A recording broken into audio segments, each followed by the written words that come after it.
The Senate is compelled to act because one person in our country wishes to raise taxes. Without the approval of the Senate, without the approval of the House, without the approval of the Constitution. The idea that one person can raise taxes is contrary to our founding principles. This is Rand Paul. A Republican senator just stood on the Senate floor and accused Trump of acting like a one-man government, imposing taxes without Congress, ignoring the Constitution, and creating economic chaos on a whim. And then he brought Ronald Reagan into it. What happens when a Republican starts using America's founding principles against Donald Trump himself? Watch this. Taxation without representation is tyranny. This was the rallying cry of our founding fathers. This was the rallying cry of American patriots in the years leading up to the American Revolution. It was the rallying cry of militiamen at the battles of Lexington and Concord, and it still should be the rallying cry of Congress. No taxation without representation is embedded in our Constitution. The Constitution forbids any one man or woman from raising taxes. Revenue is not only a question for Congress, but the Constitution commands that taxation legislation originate in the House of Representatives. This is the only issue that specifically has to originate not only in Congress, but in one specific house. Our founders thought that the House of Representatives, elected every 2 years, were closer to the people. And the things they feared the most were big taxes and big government. They said taxes must originate in the House. And yet these taxes are originating with the White House.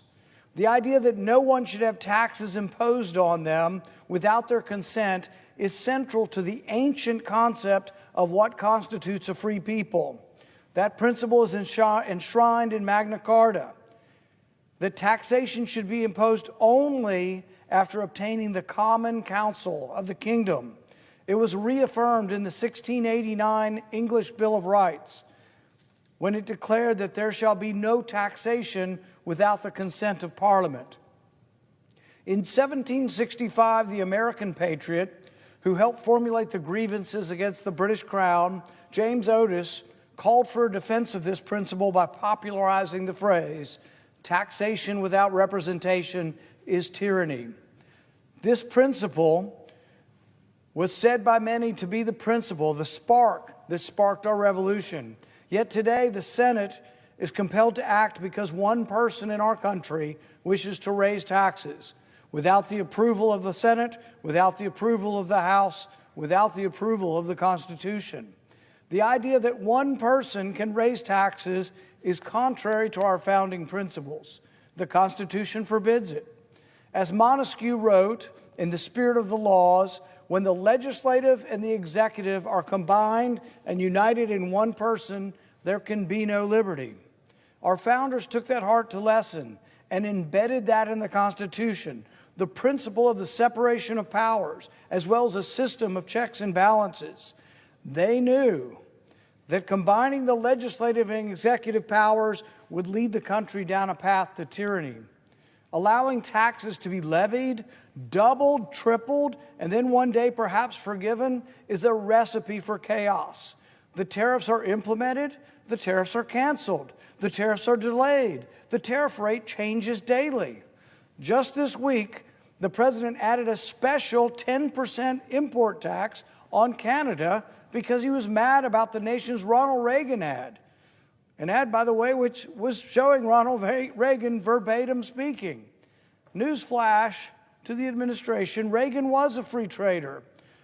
Reagan believed, and I quote, that protectionism costs consumers billions of dollars, damages the overall economy, and destroys jobs.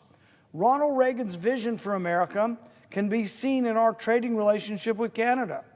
In 1986, President Reagan said, "Our trade policy rests firmly on the foundation of free and open markets."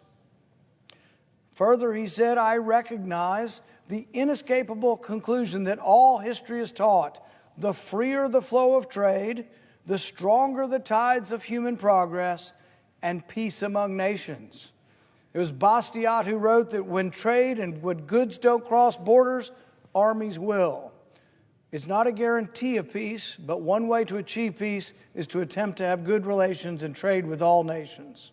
No country, no business, no family can plan a budget when the tax rates, the import tax rates, and the cost of every commodity are determined by the whims of one man. There are now tariffs on steel, there are tariffs on aluminum, there are tariffs on lumber, and they change from day to day. But not one of these tariffs was voted on by the people's elected representative in Congress. These tariffs are simply announced by presidential proclamation.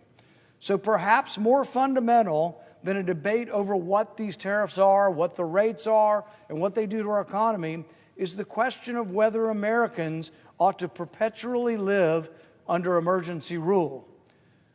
This administration has declared emergencies with over 100 nations.